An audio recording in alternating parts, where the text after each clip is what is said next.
Bimbingan klasikal kita pada hari ini dengan topik kiat sukses studi lanjut ke perguruan tinggi. Pengertian studi lanjut. Studi lanjut adalah pendidikan sambungan atau lanjutan setelah lulus dari sekolah dasar, SMP, SMA, atau SMK, atau pendidikan yang lebih tinggi dari yang ditempuh saat ini, bidang tertentu, dan merasa senang dengan bidang itu. Mari kita mengenal beberapa jenis perguruan tinggi. Yang pertama ada universitas, ada institut, ada sekolah tinggi, ada akademi, dan politeknik.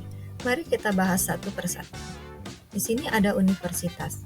Universitas adalah suatu perguruan tinggi yang menyelenggarakan program pendidikan akademi atau profesional yang beragam dan dikelompokkan dalam fakultas-fakultas.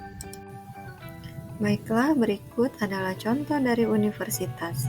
Yang pertama adalah Universitas Bengkulu, dua adalah Universitas Sriwijaya Unsri, yang ketiga Universitas Indonesia atau UI, yang keempat Universitas Negeri Yogyakarta UNY, yang kelima adalah Universitas Gadjah Mada atau UGM, dan masih banyak lainnya.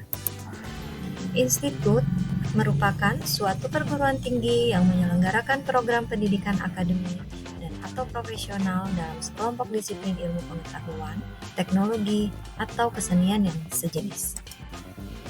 Berikut ini adalah contoh dari institut.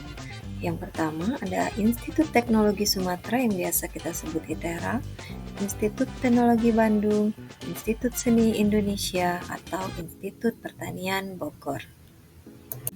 Berikutnya adalah sekolah tinggi. Sekolah tinggi, suatu perguruan tinggi yang menyelenggarakan program pendidikan akademi dan atau profesional dalam lingkup satu disiplin ilmu tertentu.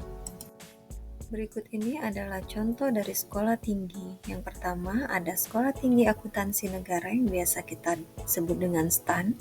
Yang kedua adalah Sekolah Tinggi Ilmu Pemerintahan Dalam Negeri atau IPDN. Yang ketiga adalah Sekolah Tinggi Transportasi Darat seperti STTD dan masih banyak lainnya.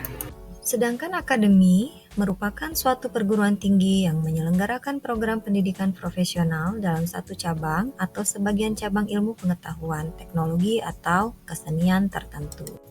Berikut ini adalah contoh dari akademi, seperti Akademi Militer atau yang disebut Akmil, atau Akademi Kepolisian yang sering disebut Akpol, dan Akademi Kebidanan.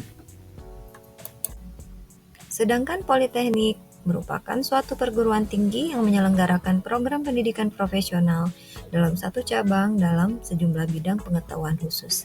Bedanya dengan akademi, Politeknik memberikan porsi lebih besar pada praktik. Berikut ini merupakan contoh dari Politeknik. Yang pertama ada Politeknik Negeri Sriwijaya atau Polsri.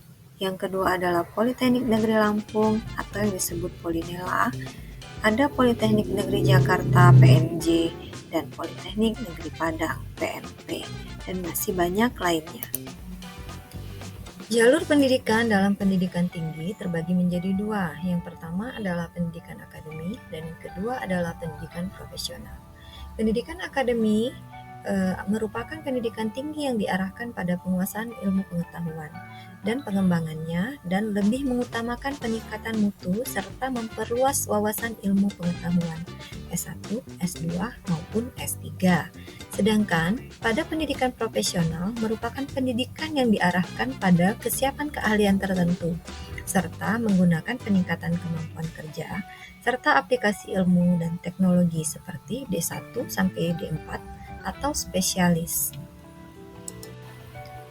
Ada beberapa jalur masuk perguruan tinggi. Yang pertama adalah jalur prestasi, yang kedua merupakan jalur tes, dan yang ketiga adalah jalur mandiri. Yang pertama merupakan jalur penelusuran prestasi akademik. Bisa menggunakan nilai raport dan sertifikat prestasi non-akademik sebagai pendukung.